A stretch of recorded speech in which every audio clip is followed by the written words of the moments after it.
Terus saya tukar gear sekejap. Undur ke depan? Ke depan, kita sentiasa ke depan insyaAllah. Saya ingat tak menjadi rahsia bahawasanya dalam lewat ini kita ada pandangan yang bukanlah bercanggah, tetapi mungkin ada pandangan yang berbeza.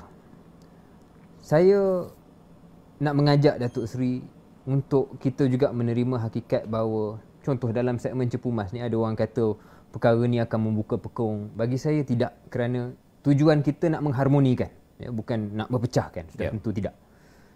Saya tanya soalan mudah Datuk Seri dulu. Adakah Datuk Seri setuju kalaupun ada perbezaan pandangan, semuanya datang dari niat dan juga matlamat yang ikhlas untuk menangkan UMNO?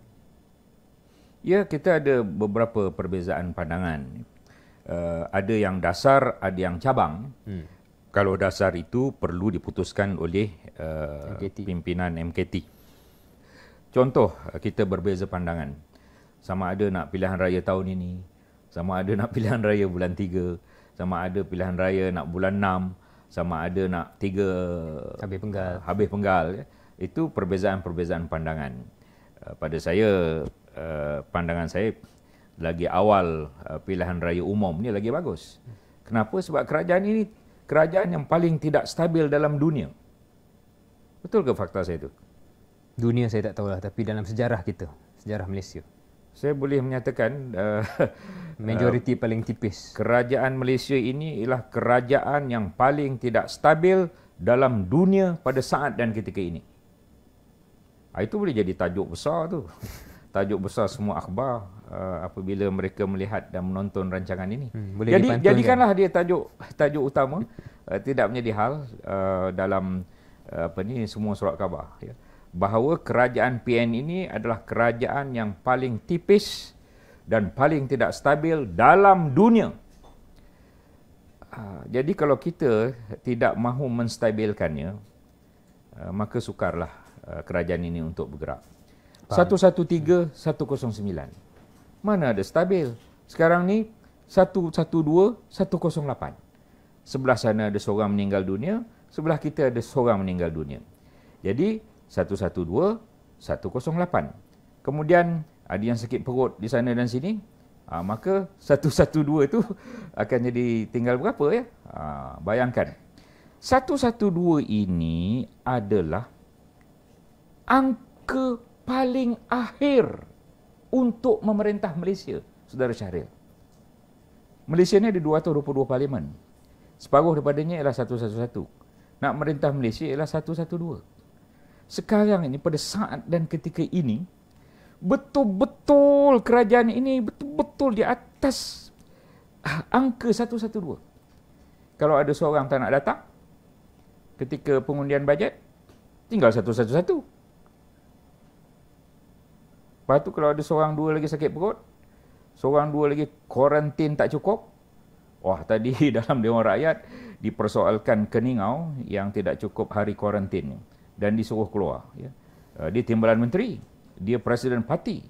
Bayangkan begitu rupa yang berlaku di Dewan Rakyat. Katalah ada orang kita yang tak cukup hari kuarantin, 14 hari datang ke sini. Tinggal berapa tu?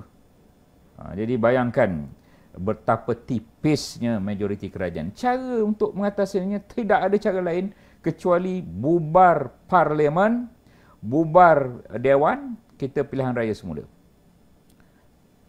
Jangan ada ceramah, jangan ada rumah ke rumah, guna media sosial, Cepu Mas kita banyakkan, sejam sekali Cepu Mas. Ya. Sejam ini dengan saya, sejam satu lagi dengan presiden, sejam satu lagi timbalan, naib, ketua pemuda, ketua, tiap-tiap jam Cepu Mas. Ya. Dan mereka ni tak balik. Mereka berumah di PWTC ni untuk menerbitkan Cepu Mas setiap jam. Itu boleh, FB Watch, ya, dan segala perkara yang sama waktu dengannya. Kemudian apabila hari mengundi, apa yang patut dibuat? Kalau 5 saluran di sekolah tu, jadikan 10 saluran. Jadi orang boleh jarak-jarak, kemudian pakai segalanya yang lengkap. Bangunan sekolah 2 blok, 4 tingkat, satu lagi 4 tingkat. 8 itu penuhkan dengan 8 saluran. Satu lagi mengundi kat kantin. Ya. Satu lagi mengundi dekat padang sekolah ke misalnya, tempat yang tertutup lah, tempat bengkel apa ke. Ya. Jadi ada 10 saluran di sekolah itu. Apa hal tak boleh dibuat pula?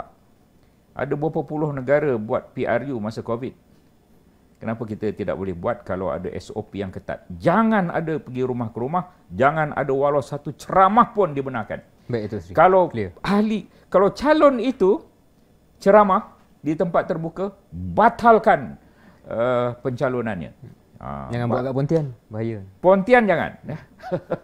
Tu Sri, tak, kita dah lagi sikit. Okey, memang lagi banyak pun, lagi banyak. Tak apalah. Tapi saya nak beritahu, kerajaan ini amat tidak stabil. Faham. Jadi caranya ialah segerakan pilihan raya umum.